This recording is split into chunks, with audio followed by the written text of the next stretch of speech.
मिष्टी express आपके लिए लाए हैं संपूर्ण श्रीमद् भगवद गीता।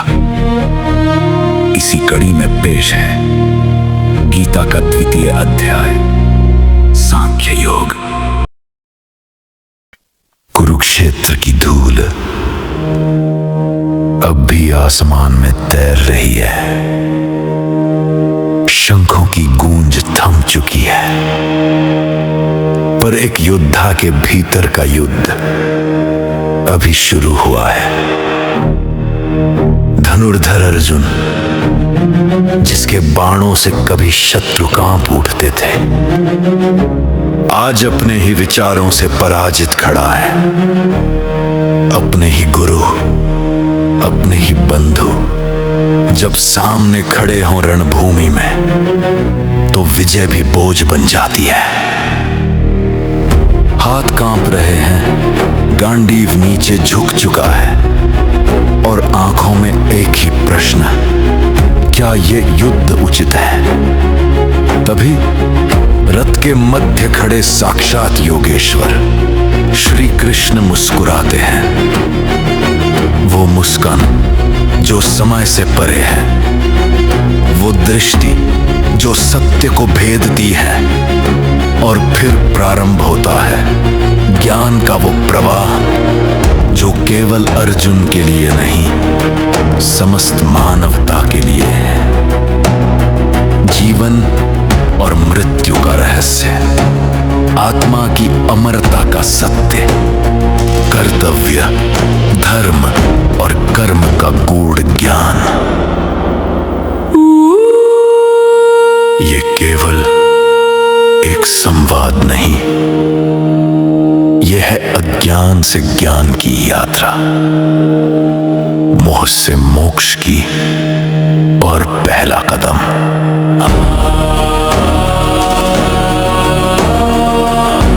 आइए प्रवेश करें उस दिव्य अध्याय में, जहां श्री कृष्ण अर्जुन को ही नहीं, हम सबको जीवन जीने की कला सिखाते हैं।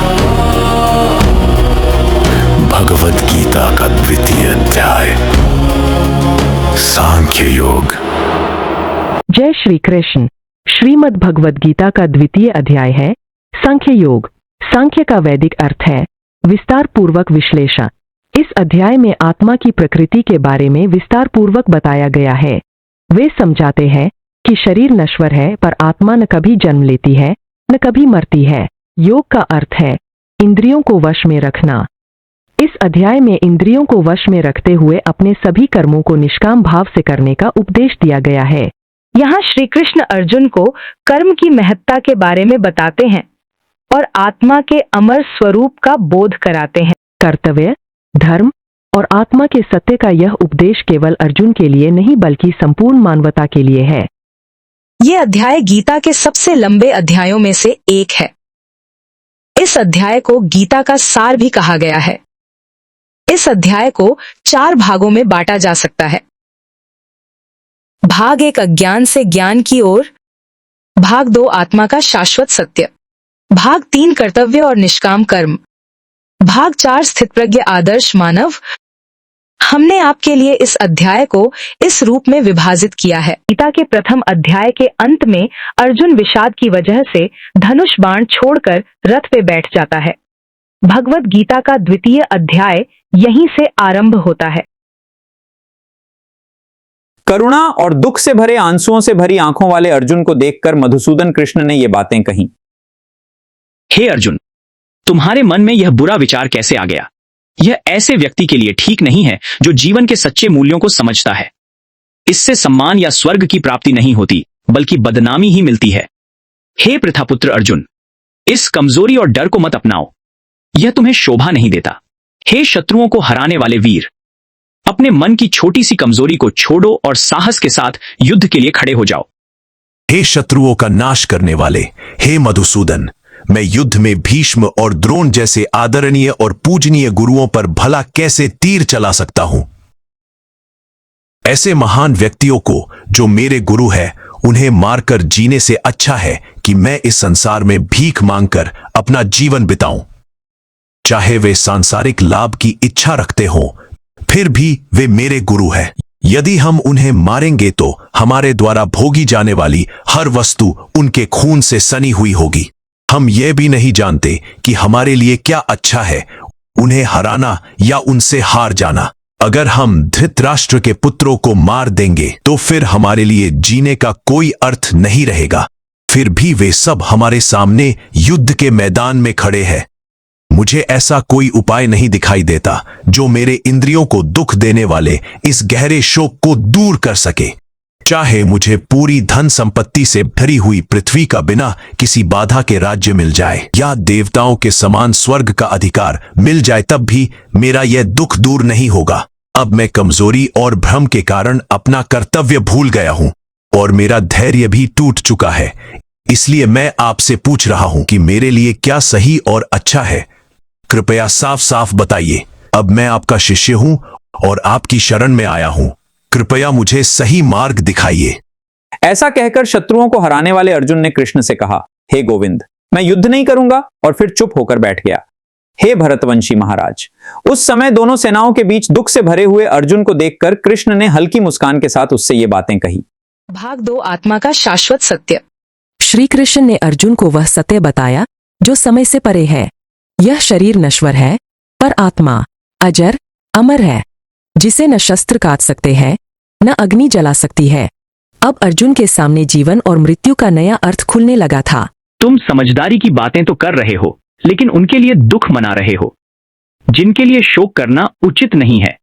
सच्चे ज्ञानी लोग न तो जीवित व्यक्ति के लिए शोक करते हैं और न ही मृत व्यक्ति के लिए। ऐसा कभी नहीं हुआ कि मैं नहीं था या तुम नहीं थे या ये सभी राजा नहीं थे, और आगे भी ऐसा नहीं होगा कि हम सब बिल्कुल नहीं रहेंगे।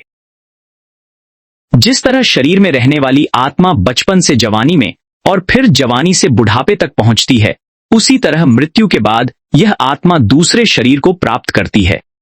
समझदार व्यक्ति इस बदलाव से भ्रमित या दुखी नहीं होता। हे कुंती पुत्र, जैसे सर्दी और गर्मी की ऋतुएं आती जाती रहती हैं, वैसे ही सुख और दुख थोड़े समय के लिए आते हैं और फिर चले जाते हैं। हे भरतवंशी, ये सुख और दुख इंद्रियों के कारण महसूस होते हैं, इसलिए मनुष्य को चाहिए कि इंद्रियों को संयम में रखकर वह बिना घबराए धैर्य के साथ इन्हें सहन करना सीखे। श्रेष्ठ पुरुष अर्जुन, जो व्यक्ति सुख और दुख में परेशान नहीं होता और दोनों परिस्थितियों में समान भाव रखता है, वही सच में मुक्ति पाने के योग्य होता है।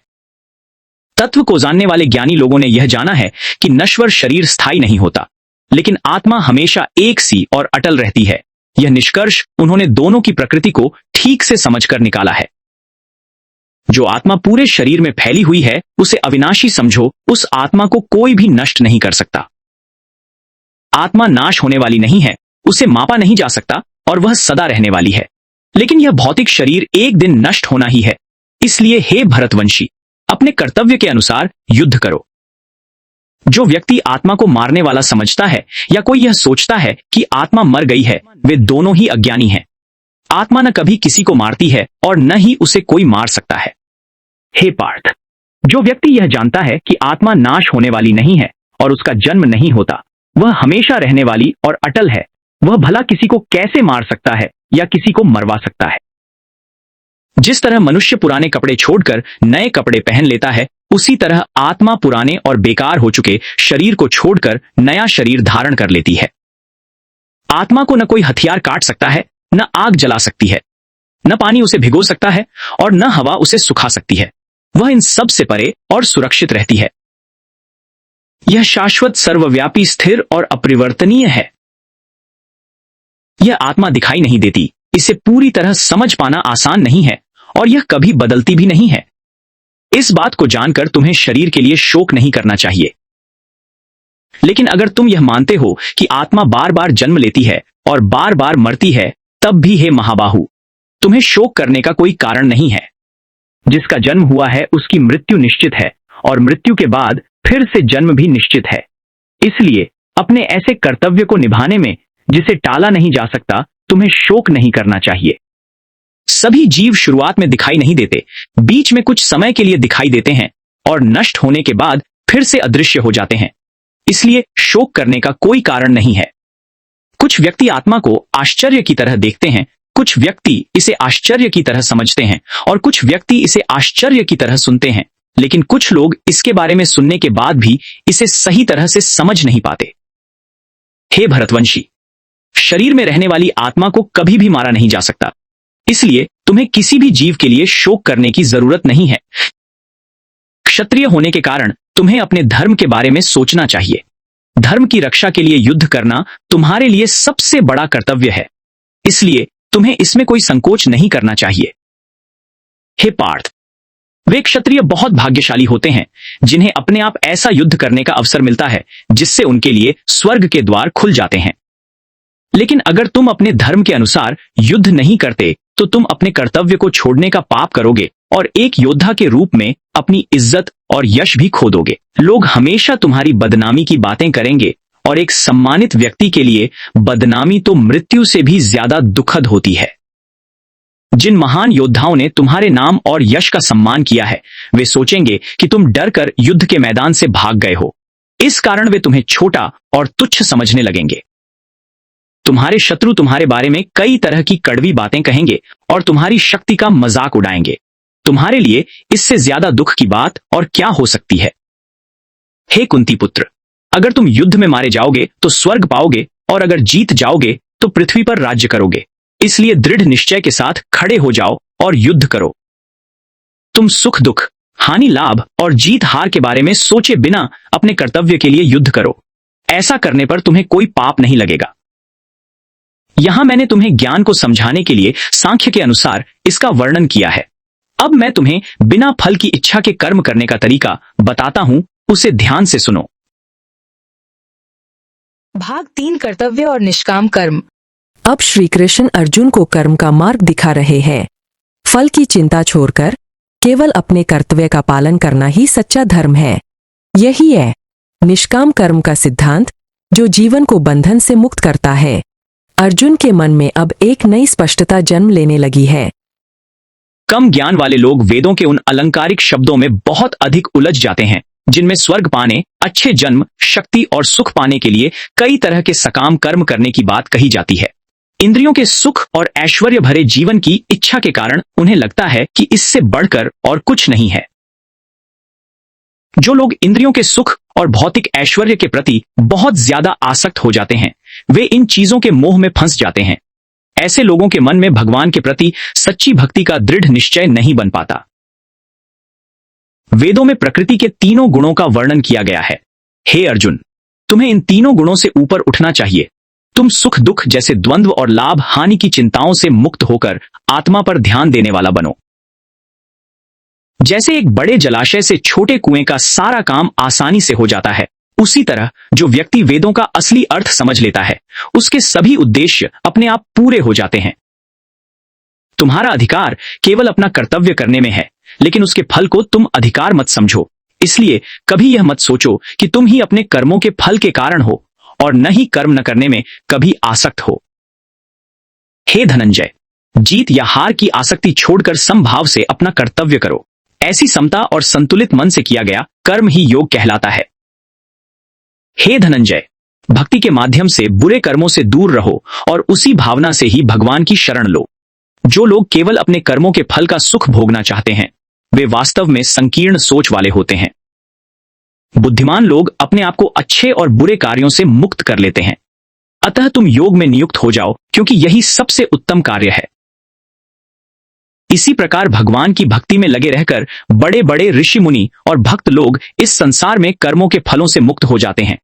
इस तरह वे जन्म और मृत्यु के चक्र से छूट जाते हैं और भगवान के पास जाकर ऐसी अवस्था को प्राप्त करते हैं जो सभी दुखों से परे होती है। जब तुम्हारी बुद्धि मोह और भ्रम के घने जंगल को पार कर जाएगी, तब तुम सुनी और अनसुनी बातों से विरक्त हो जाओगे। जब तुम्हारा मन वेदों की आकर्षक बातों से विचलित नहीं होगा और आत्मा की सच्चाई को समझते हुए स्थिर हो जाएगा, तब तुम्हें योग सिद्धि प्राप्त हो जाएगी। हे कृष्ण, जो व्यक्ति अध्यात्म में स्थिर बुद्धि वाला होता है, उसके क्या लक्षण होते हैं? वो कैसे बोलता है, किस प्रकार बात करता है और वो कैसे बैठता और चलता है? भाग 4 स्थितप्रज्ञ आदर्श मानव। श्री कृष्ण अब उस अवस्था का वर्णन कर रहे हैं जहां मन अचल और शांत हो जाता है, जहां इच्छाएं समाप्त हो जाती है और आत्मा में ही संतोष मिल जाता है। ऐसा व्यक्ति स्थित प्रज्ञ कहलाता है। क्या अर्जुन भी इस अवस्था को प्राप्त कर पाएगा? हे पार्थ, जब मनुष्य मन से उत्पन्न होने वाली सभी कामनाओं को छोड़कर शुद्ध मन से आत्म संतुष्टि पाता है, तब उसे स्थित प्रज्ञ अर्थात स्थिर बुद्धि वाला कहा जाता है। जो व्यक्ति दुख और कष्ट आने पर भी मन से परेशान नहीं होता और सुख मिलने पर भी ज्यादा खुश होकर आसक्त नहीं होता, और जो आसक्ति, डर और क्रोध से मुक्त रहता है, वह स्थिर मन वाला ज्ञानी कहलाता है। इस संसार में जो व्यक्ति अच्छा होने पर बहुत खुश नहीं होता और बुरा होने पर उससे नफरत भी नहीं करता, वह व्यक्ति सच्चे ज्ञान में स्थिर माना जाता है। जैसे कछुआ अपने सभी अंगों को खींचकर अपने खोल के अंदर कर लेता है, वैसे ही जो व्यक्ति अपनी इंद्रियों को उनके विषयों से रोक लेता है, वह स्थिर बुद्धि और पूर्ण चेतना में दृढ़ रहता है। देहधारी मनुष्य भले ही इंद्रियों को काबू तो कर लेता है, लेकिन उसके मन में सुखों की इच्छा बनी रहती है। पर जब उसे परम सत्य का अनुभव मिलता है, तब वह इच्छाओं को छोड़कर भक्ति में स्थिर हो जाता है। हे अर्जुन, इंद्रियां बहुत शक्तिशाली होती हैं। वे एक विवेकी व्यक्ति के मन को भी भटका सकती हैं। जो व्यक्ति अपनी इंद्रियों को पूरी तरह नियंत्रण में रखकर अपना मन मुझ में लगाता है, वही स्थिर बुद्धि वाला मनुष्य कहलाता है। विषयों के बारे में बार बार सोचने से उनके प्रति आसक्ति पैदा हो जाती है। आसक्ति से कामनाएं उत्पन्न होती हैं, और जब कामनाएं पूरी नहीं होती तो क्रोध पैदा हो जाता है। क्रोध में सम्मोहित व्यक्ति की स्मरण शक्ति कमजोर हो जाती है, जिससे बुद्धि नष्ट हो जाती है। जब बुद्धि नष्ट हो जाती है, तब मनुष्य फिर से सुख और दुख के संसार चक्र में फंस जाता है। लेकिन जो व्यक्ति राग, द्वेष और आसक्ति से मुक्त होकर अपनी इंद्रियों को नियंत्रण में रखता है, वह ईश्वर का अनुग्रह प्राप्त करता है। दिव्य अनुग्रह की प्राप्ति से सभी प्रकार के दुख दूर हो जाते हैं, मन शांत और संतुष्ट हो जाता है, बुद्धि भी जल्दी ही स्थिर हो जाती है। जो व्यक्ति ईश्वर से नहीं जुड़ता, उसकी बुद्धि दिव्य नहीं होती और उसका मन भी स्थिर नहीं रहता। जब मन स्थिर नहीं होता तो शांति भी नहीं मिलती, और जब शांति ही नहीं होगी तो सुख कैसे मिल सकता है। जैसे तेज हवा पानी में तैरती नाव को दूर बहा ले जाती है, वैसे ही भटकती हुई इंद्रियों में लगा हुआ मन मनुष्य की बुद्धि को हर लेता है। इसलिए हे महाबाहु, जिस व्यक्ति की इंद्रियां विषयों से हटकर उसके अपने नियंत्रण में रहती हैं, उसी की बुद्धि वास्तव में स्थिर होती है। जो समय सामान्य जीव के लिए अज्ञान की रात है, वही समय स्थितप्रज्ञ योगी के लिए जागने और समझने का समय होता है। और जब सामान्य जीव के लिए दिन का समय होता है, वह आत्मचिंतन करने वाले मुनि के लिए रात होती है। जैसे समुद्र नदियों के प्रवाह के बावजूद विचलित नहीं होता और स्थिर रहता है, उसी प्रकार आती जाती कामनाओं से विचलित ना होने वाला व्यक्ति ही सच्ची शांति प्राप्त कर सकता है, अन्यथा शांति नहीं मिलती। सच्ची शांति वही प्राप्त कर सकता है जो इच्छाओं से मुक्त रहता है, ममता को त्याग देता है और अहंकार से दूर रहता है। हे पार्थ, परम सत्य से साक्षात्कार के पश्चात व्यक्ति कभी भ्रमित नहीं होता। यदि कोई मृत्यु के समय इस तरह स्थित रहे तो उसे निर्वाण प्राप्त होता है। श्रीमद् भगवद गीता का 2वां अध्याय यहाँ संपन्न होता है। ज्ञान, विवेक और आत्मा के इस गूढ़ रहस्य की यात्रा को जारी रखते हुए इस श्रृंखला की अगली कड़ी में हम देखेंगे श्रीमद् भगवद गीता का 3वां अध्याय, कर्मयोग, जहां हम जानेंगे कि कैसे निष्काम कर्म ही जीवन की सच्ची साधना बनता है। तो देखते रहिए श्रीमद् भगवद गीता केवल मिष्टी एक्सप्रेस चैनल पर। जय श्री कृष्ण।